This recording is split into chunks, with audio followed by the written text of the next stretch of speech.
You're listening to the AFTERBUZZ TV network, now the largest new media platform on the web, and your #1 source for after-show entertainment. Very good, Keith Johnson.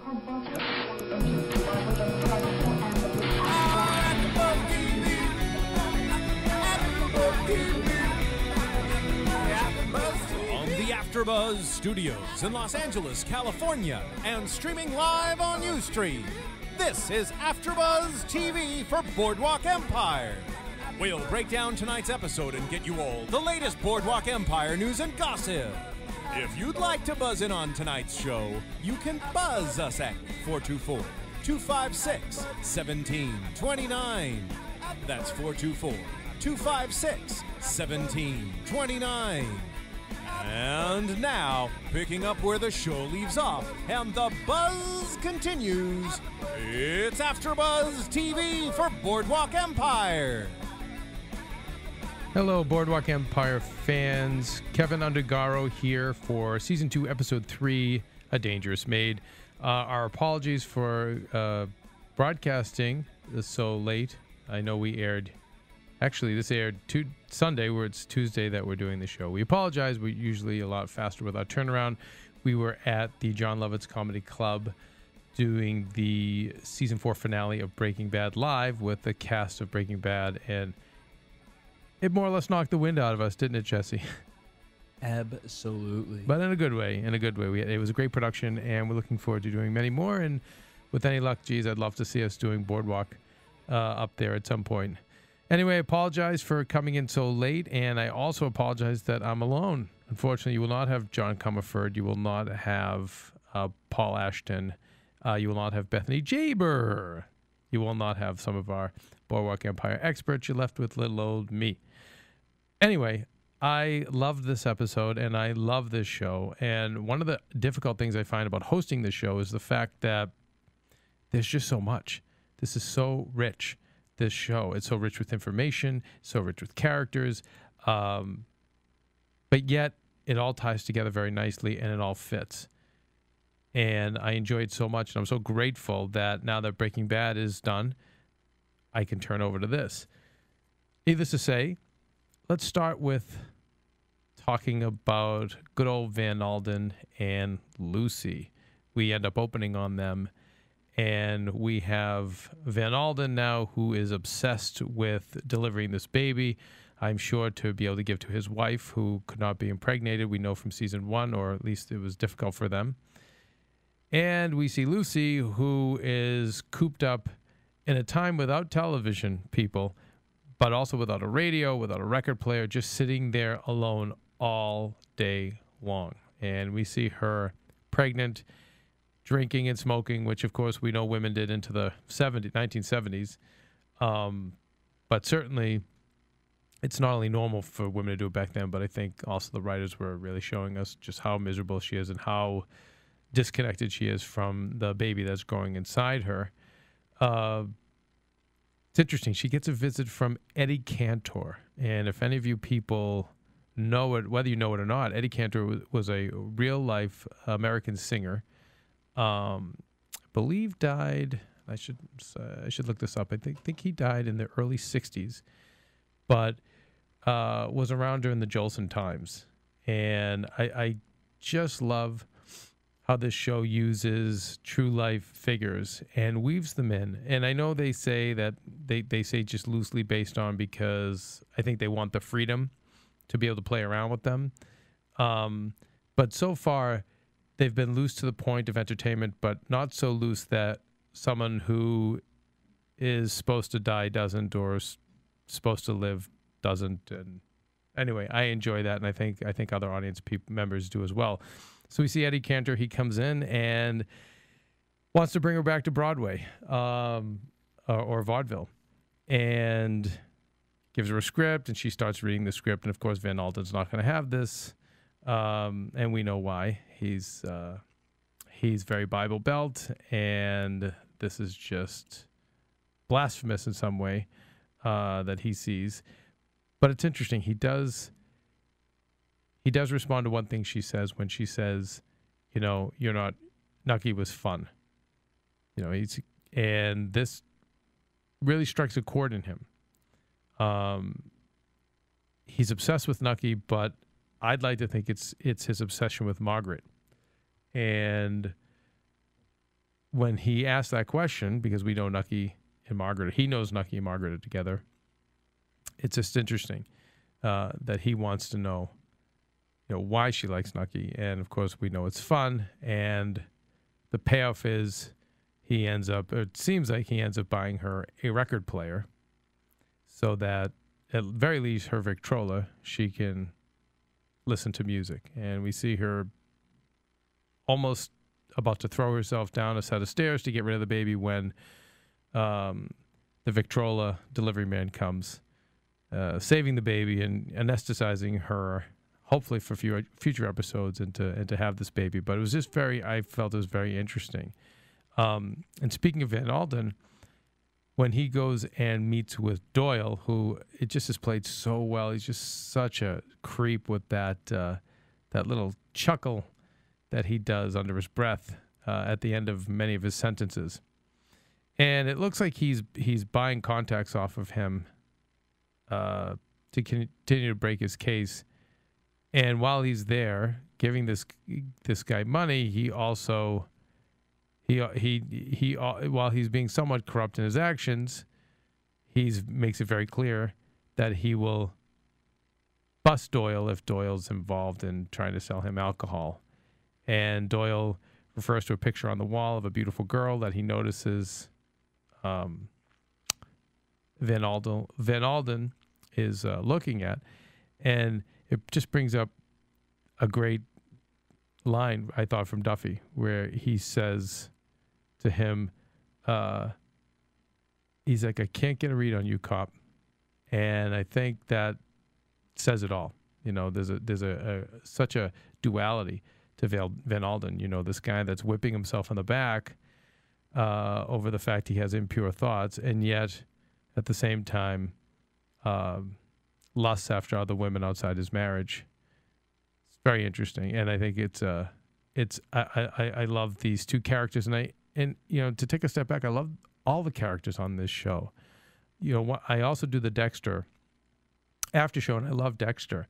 But one of my problems with Dexter is that some of the B characters, the supporting characters, don't actually support Dexter's story. And that's when they lose me.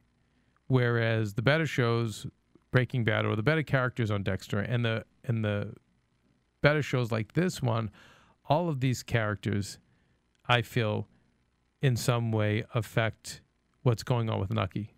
And they do it in such a great way.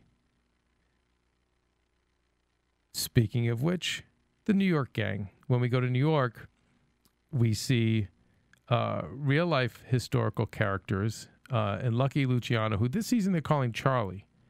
And I don't know why. I don't know if that's maybe because he wasn't known as Lucky at that time, or his friends called him Charlie, or if they're trying to maybe divorce themselves a little bit from Lucky so they have more freedom in terms of writing, and which I hope they don't do. There's enough with Lucky Luciano's life to play with and have fun. We also see a very young Meyer Lansky, and we see Arnold Rothstein, who we see is a great businessman on his own right, and more of a white-collar gangster. And they're meeting with the character Masseria, and we see the struggle for power taking place. We see a very young Lucky Luciano, and again, a very young Meyer Lansky. These guys are in their early 20s, and they're very early in their their gangster careers. I mean, these guys, both those characters lived, I believe, Meyer lived into the early 1970s. Lucky, I know, went pretty far as well, lived out the remainder of his days in Sicily, but very early in these guys' careers. So you see where they have to get bitch slapped, and they have to pay out 50% to Rothstein and 10% to this other guy, Masseria. But it's very interesting where Masseria says in Italian, "Why are you doing business with these two Christ killers?" And of course, the kid responds by saying, "Because if I did business with you, you'd just steal from me," in his own way. And I think it's really cool. And it's cool that character would take that stance. It's also cool that historically, that's what happened. These with Lucky, he and Meyer had a very, very strong bond, and a lot of people say it was Meyer who really helped Lucky develop his skills, skillz. And again, I think I love all this. I love the fact that there's a historical accuracy that these guys play around with, and I love that we're seeing these guys in their babe years, which is very cool. I know Rothstein's not in his babe years, but I'm sure at some point, Rothstein in real life had a comeuppance, and I don't want to give too much away. You can look it up for yourself if you'd like. I don't know if we'll see it within the series. I'm assuming we will. But I love seeing these young characters in the years we may not have known them. And we see this no more clearly than with Al Capone. We see a young, raw Al Capone who is just kind of a dumb thug. And it's perfect because Capone has always been portrayed by Hollywood, or in most cases, as something more than he was, which from what I've read about him in history is that he was just a dumb ape and a thug and a very violent man. And seeing him so young, we're seeing this. And seeing him, visit Nucky and hand Nucky that very thin envelope, and eventually go over to Jimmy, we see the differences between the two men. We see with Al being this young kind of thug who's trying to find his way, and then we see Jimmy, who's also trying to find his way in the business, but yet we're seeing him get manicures. We're seeing him groomed by the Commodore, groomed by Nucky. We're even seeing him questioning whether or not a simple life is a better life for him. But obviously with Capone, we see Capone, there's no question, being a barber, as Capone's dad we learned was a chump's life. And the gangster life is the way to go. But it's interesting, they keep harping on Al Capone. It seems like looking at Jimmy and looking at Jimmy's relationship with his son, and that's a callback to season 1 where Al's son seemed to be a special needs son of some kind. I believe it was deaf, and I apologize. I should have looked that up. And we see it bothers Al Capone when he sees it, this going on with the kid. But again, I love seeing Capone come in. I like seeing his growth as well. And, normally it would seem as though getting us too far away from Nucky, like to Chicago, whatever, would be upsetting. But to me, I think it's fantastic, and I think a lot of our fans agree. And I'm excited to see him progress with Johnny Torrio, and as this goes on, hopefully they'll take it slow, and hopefully we'll be doing this for 9 or 10 seasons, because again, I just adore this show. But to sidetrack, I get nervous because I see how much money they're spending in characters and costume and locations. Yes, they do a lot of CG, a lot of special effects to make a lot of that work, but a lot of those are just different sets, and it's got to cost. And so I just hope HBO keeps forking out the dollars to do this, and I hope they don't pull a Deadwood on us. And I don't think they will, because of Wahlberg, Scorsese, and Buscemi. We're bigger than the good people at Deadwood, but at the same time, it's scary because I see they're putting a lot of money out there. We're really, really spoiled. Anyway, getting back to what's going on, speaking of Jimmy, it's interesting when he saw Capone.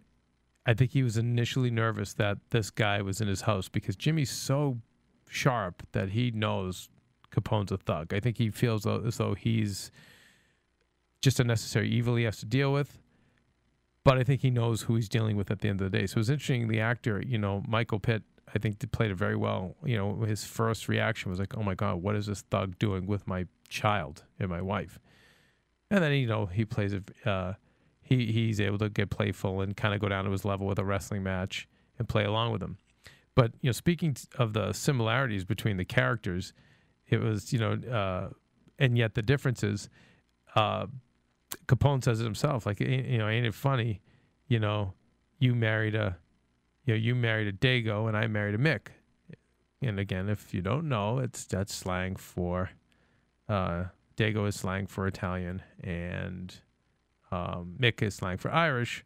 And we know Jimmy has married an Italian girl who we see has all sorts of troubles stemming from her lesbian relationship or her relationship with that other photography couple, season 1, her distance from Jimmy with the war, and now having to settle into this role as a mother, just kind of going through the process. And she's almost, it seems like someone who's attending a funeral, where she's trying her best to be there for him, but it's so hard because they've got Jillian, Jimmy's very, very young and very, very gorgeous mother, living there, and a lady who, had her innocence snuffed out at a very young age, and who's kind of seen it all, and therefore is very, very, very shrewd, and shrewd beyond her years. And then the fact that she's got this weird, almost sexual relationship with her son. So it's very off-putting.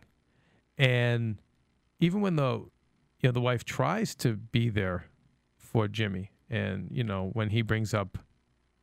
when he's talking to Jillian, his mother, as his nails are getting done, of all things, the mother, I think symbolically, is grooming him for the role that he's about to take, which is basically filling the Commodore's shoes. And she says now she's forgiven the Commodore, and it makes him say, well, geez, why wouldn't I forgive Nucky then?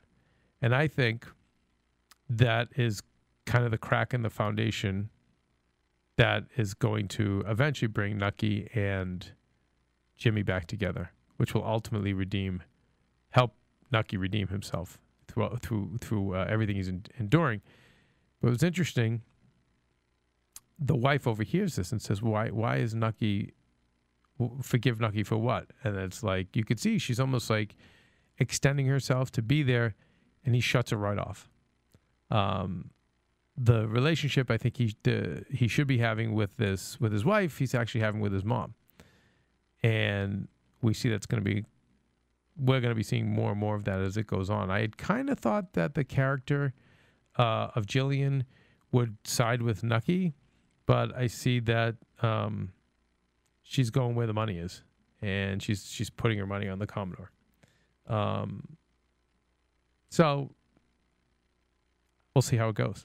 I think when we get to predictions, we can talk about where we think that's headed. But in the meantime, it was interesting that the wife, at the end of Jimmy's character arc in this episode, where he ends up going at Nucky and Nucky goes at him, he goes home and says, I'm struggling with my two fathers, which I think was a very big admission. I mean, he's admitting to himself that Nucky is, in fact, may not be his biological father, but symbolically it is his father. And again, I think this is another step toward healing their relationship.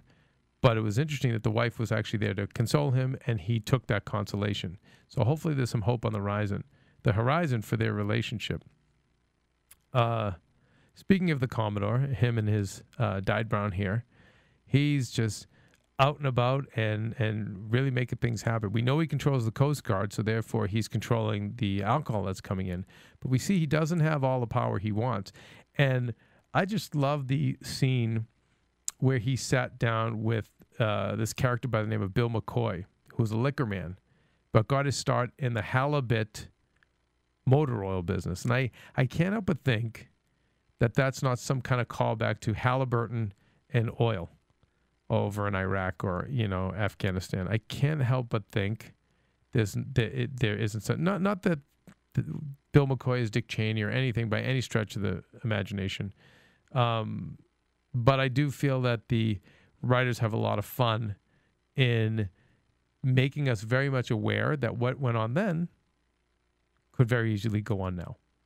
We heard from Rothstein last season, gentlemen, we are entering into the information age. And where are we in now? We're in the information age here in 2011. And so we're seeing all these little callbacks. And I can't help but think, I had to write that down. I can't help but think that the halibut motor oil, there isn't some kind of callback. Anyway, fun as that was for me to pick up, I like the idea that Bill McCoy was essentially standing by Nucky. And And though Jimmy handled himself very well and the Commodore handled himself well, Bill McCoy wasn't going to play ball so easily. So it's interesting. It's not going to be that easy of a road for the Commodore. And then, of course, we see the Commodore at his restaurant, and he's sitting with the governor. And, of course, just so great how everyone's just corrupt. Everyone's just drinking. And there's this governor who's just happy as hell to get paid. And, of course, what's going to happen next is a confrontation with Nucky. But before we get into that, let's talk about what's going on in the Nucky universe. We have brother Eli with the father. And the father, although we see him as this cantankerous old man, we've known him as always talking to his two kids like they're, quote, knuckleheads. We see at the end of the day he's still a father and he loves them. And he's very concerned what's going on with Nucky, and he sees the newspaper article. And he brings the brother in and says, he doesn't know what he's doing. You have to take care of him. And it really puts Eli in a weird spot because obviously Eli's the one who's putting the shivs in him. But there had to be what I think had to make Eli think wasn't just the fact that the father said that, but that the fact that the father said that Nucky screws everything up. He needs you. And that had to somewhat empower Eli because Eli always feels like he's getting the short end of the stick and that Nucky gets all the credit and he's the big brother, yada, yada, yada. I think that had to make him think twice about what he's doing. So I just thought it was very interesting. I thought it was interesting, too, that and very, very believable that here's this Irish father who just is always hammering these two kids, but at the end of the day, he's still a father and loves them very much. In that universe, of course, we have Margaret. And beautiful Margaret, who is there for Nucky, willing to sell all of her stuff just to help ends meet. And, of course, Nucky won't have it.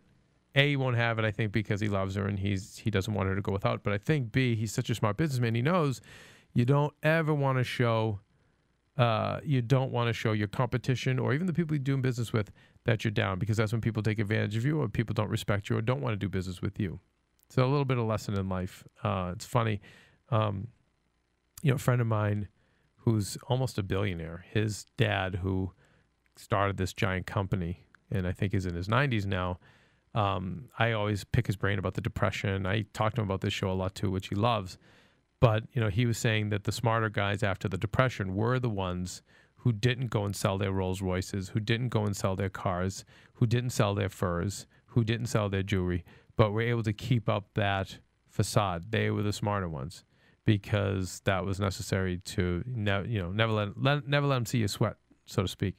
But as the episode, as Margaret's story unfolds, we get a letter from an agency revealing that she has 3 family members. This is very upsetting to her. And throughout the episode, we're seeing a lot of her maid and the maid staff, and we're seeing her relationship with them. We see she's grown from very quickly from being this kind of poor Irish last victim to this matron of the house. And she handles the role very well. But it's interesting. We're continually seeing this maid, and obviously the title of the show is A Dangerous Maid. But unbeknownst to me, and I don't know about you as the viewers, I didn't know that there was going to be any giant payoff with the maid. But we're seeing her with the staff, and we're hearing that she's very upset about these family members. And she talks to Nucky about it and says, I had a bit of a falling out with them. And I thought Nucky would say, let's work it out with them. But he says, I want to take you away to Paris. I want to show you a good life and get you away from this. It shows that's kind of, I buy that. I think that's who Nucky is. He's not going to get so deep to have a big powwow family meeting with her, but he would say, no, let's just get your mind off it. But something, whatever went on in Ireland or with her family is very troubling to her. And as the episode progresses, we find out that one of the members of the family is dead, which upsets her more. And she sits with the maid staff, which is in the basement and again, when I see these structures, I'm sure many of them are sets, but I'd like to believe in my heart that structures like this still exist. And I could only imagine how wonderful it would be to live in like a mansion like this on the ocean. But they're in the basement of this mansion, and you can tell it's a mansion because the basement's so big and the ceilings are so high, and they're all down there just drinking, and she joins them, tells them to kind of drop their guard and let them have a few drinks. And so they do, and the maids are still very guarded. And she tells the one, a pretty maid, and I'm sorry, her character name escapes me, but I'll have it next week because she's obviously going to be a major part of the series now. And I kind of knew she was by the look she was giving. Nucky's new right-hand man, that she was going to be much more than just a one-off or just a background player. Well, you know, it seems maybe Margaret says a little too much to her, because this maid at the end of the episode surmises that Margaret is actually Peggy. And let me look at my notes and see if I actually have the name. And we know her as Margaret Schroeder, but she said, "You're Peggy something." I'm so sorry, I don't have the name. Anyway, but don't worry, I won't tell. So we know there's some mad secret that Margaret's holding. But it's interesting, Margaret's response, "That will be all." And as I've always said, with the great shows, you have to look for the double, even triple entendres with these lines. You know, the subtext of these lines. With great writing, you never take it at face value. So that'll be all. You can read between the lines of what that means. That'll be all. I don't want to hear of that. That'll be all for the night, of course, on the surface. But I don't want to hear that again. Or that'll be all from you, period. Or that'll be all about my past, period. I mean, it's just something. But we know that the plot, the proverbial plot is going to thicken, and this is going to somehow end up being more pressure on Nucky. But it's interesting. It may reveal more about Margaret, and it may tell us why she is so able to fill the shoes she's filling now. Why it was such an easy transition for her to go from poor Irish last victim to matron of the house and kind of a symbolic consigliere of sorts / advisor to Nucky. So I'm looking forward to seeing more revealed on that front. But getting into more, getting even closer to Nucky and his business, we see the emergence of this, the young Irishman. And again, I apologize. We went right up to studio after viewing. I can't seem to get the actor's name or the character's name. Young, handsome Irishman that is going to be the new strong arm for Nucky.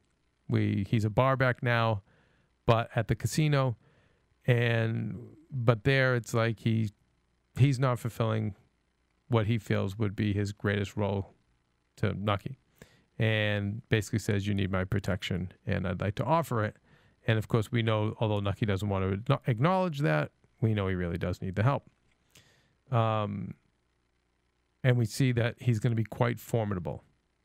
And we see this when he confronts Richard, a.k.a. the Tin Man, when Richard the Tin Man is selling the Commodore's booze to a casino that's under contract to Nucky. And I loved this standoff between them. You know, Nucky's right-hand man against Jimmy's right-hand man, the Tin Man. And it was great. We see the Irishman handle the two thugs with no problem, and then guns get drawn between he and Richard the Tin Man. But it's interesting. He says to the Tin Man, "Why didn't you shoot me? You could have." And this is from Richard, who earlier in the episode I thought was very interesting when he was talking to Al Capone. First of all, he asked about the girl at the brothel. It was probably the only girl to give him any kind of real attention with his condition. And, of course, Capone, being the thug, goes, "She's a whore." Just kind of shuts him right off. So anytime this poor character gets any humanity, she shuts it off. But it's also interesting when they say, "What are you going to do about Nucky?" And Jimmy talks about a political coup. And of course, Capone is confused. And he's like, we're gonna run him out of town and get him arrested. And Capone, being a thug, is like, why don't you just kill him? It's very interesting. Richard the Tin Man goes, I won't do that. Now, part of that maybe is because he knows the true bond between Jimmy and Al and Nucky. And part of it is because he senses a goodness in Nucky. But either way, we know he has his own conscience, which is great. He's not a mercenary. He's not someone's going to follow blindly. He's his own man.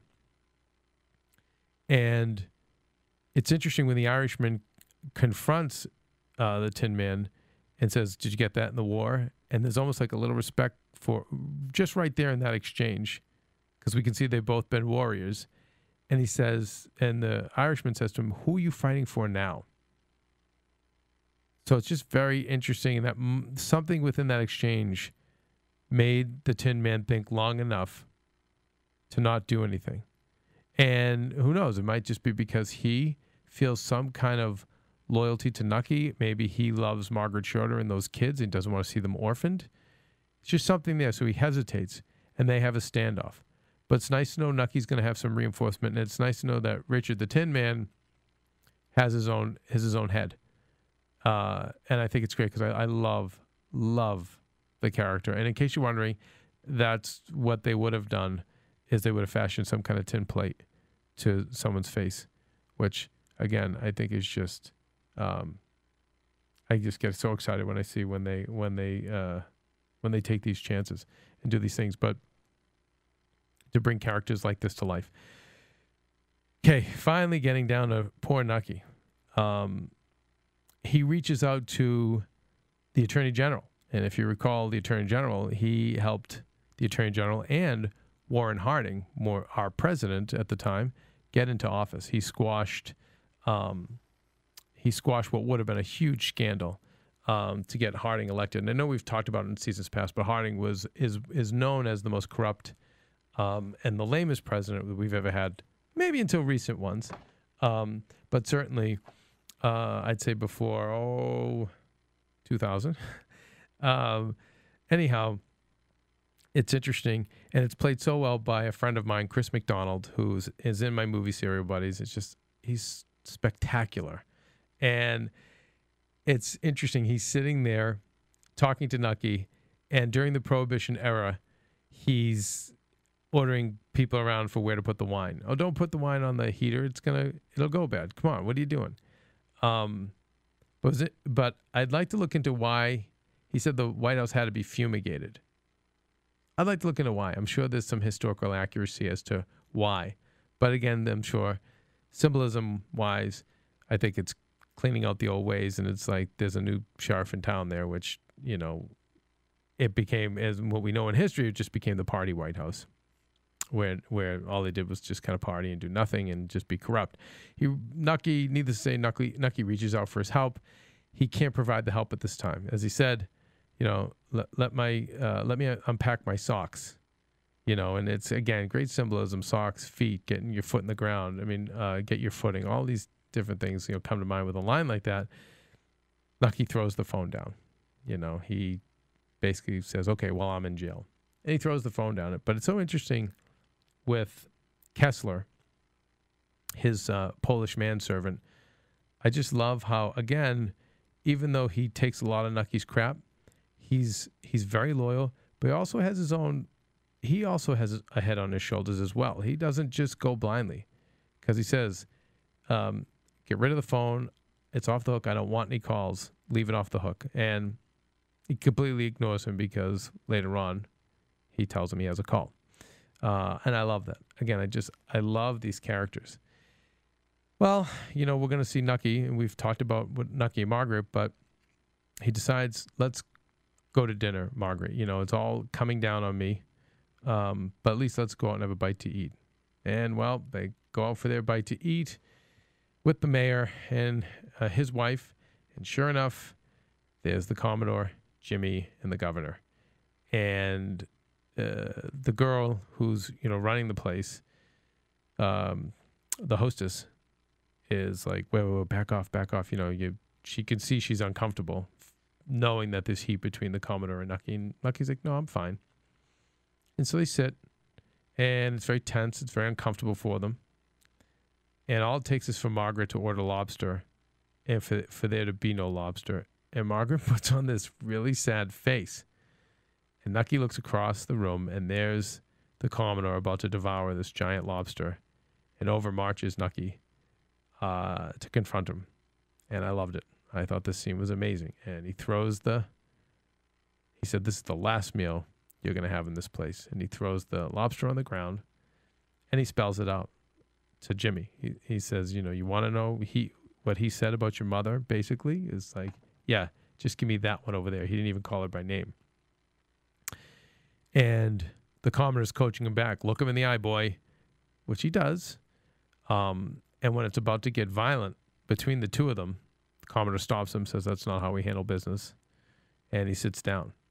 But it was a great scene because it was great to see Nucky stand his ground and kind of, I've been from, I make no apologies for it. I've been rooting for Nucky since day one. And I think a lot of people are. And so I'm rooting for him to kind of get his footing back and make his comeback. And I think this was the first step. And he takes his wife out and he says, that's the last time I want to see you unhappy. Which is very nice. And, you know, from that moment on, we are set up for the war between the Commodore, Jimmy, Eli versus Nucky to get a lot bigger and a lot crazier, I'm sure. I mean, we're early on, people. This is episode 3. So I can only imagine what the next 9 are going to be like. I'm very excited. Let's just do a commercial, and then we'll do predictions, and we'll take us out. Want to find out what the AfterBuzz is about? Janice is a drama queen. This is the divide that is going to carry the series. Give us a call. 424-256-1729. 424-256-1729. It's television, and they want it to be as dramatic as possible. I mean, it's Shakespearean. You never know what goes on behind closed doors. Find out why AfterBuzz TV is the #1 source for after-show content. Now, in the eyes of Jimmy, Nucky is a villain. 424-256-1729. 424-256-1729. I mean, who would you guys rather hear that from? Your husband or your best friend? The wig will come out. When the TV show is over, get your AfterBuzz on. Yes, get your AfterBuzz on. Okay, Jess, let's go to predictions.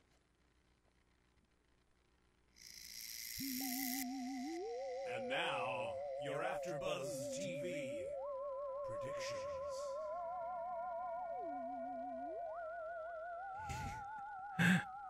I don't know. It still makes me laugh after all these shows we've done. I said I'm going to get, now that it's Halloween, I think it only is right to switch it to like a jingle for Christmas. Yeah, we should, right? To make a, yeah, I wonder what Sir Richard Wentworth was thinking when he created that. Yeah, just madness, right? I love it.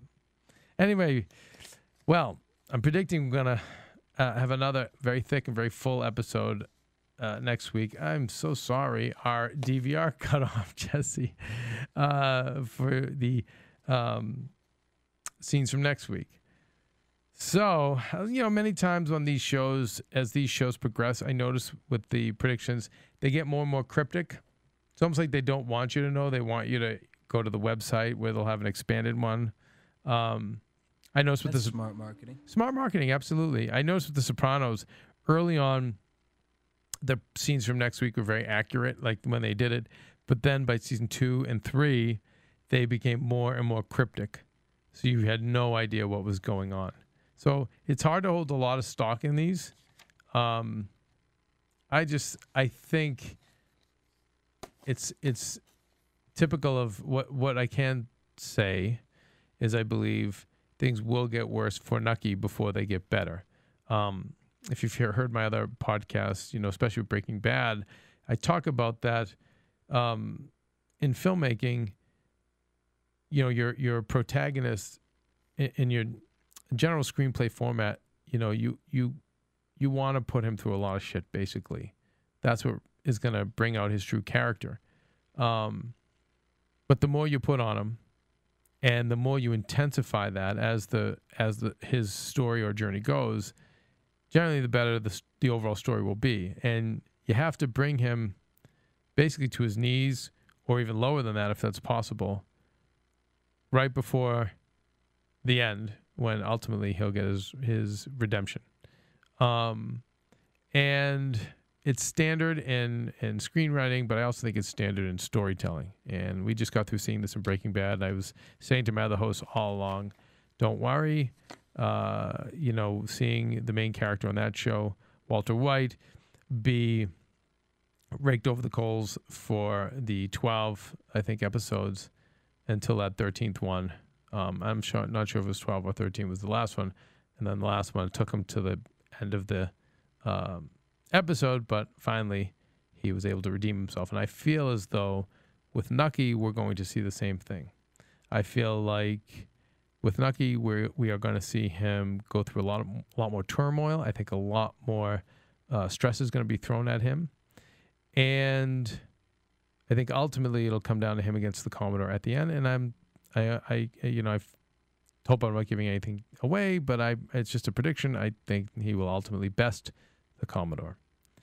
And by next season, there'll be another nemesis. And I think that's the other thing, too, with a lot of these cable shows.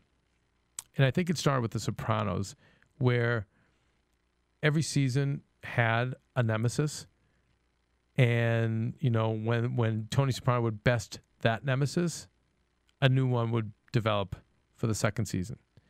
And I've seen this with Dexter. I've seen this with Deadwood, and just so many of these shows. It seems like there's always one really strong antagonist that they do per season.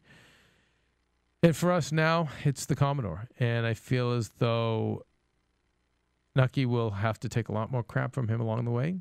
And I feel he will ultimately defeat him by the end of this. And then that will set us up for who knows? It could be Capone. It could be Rothstein, Luciano. I mean, we have, with New York and Chicago, we are ripe for more supervillains and for many, many more seasons. But Jess, I think that's all for one guy. Did I bore you? Not at all, sir. Yeah, you were bored, Jesse. Come on, you don't watch this show. Well, now I know all about it. Now you know all about it, right?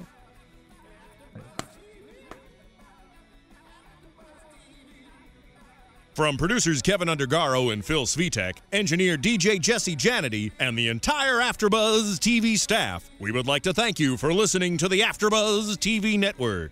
If you have questions or comments, be sure to buzz us at info@AfterBuzzTV.com. And you can find us on Facebook or follow us on Twitter by searching for AfterBuzz TV. Buzz you later. The views expressed herein are those of the hosts only and do not necessarily reflect the views of AfterBuzz TV or its owners or principals.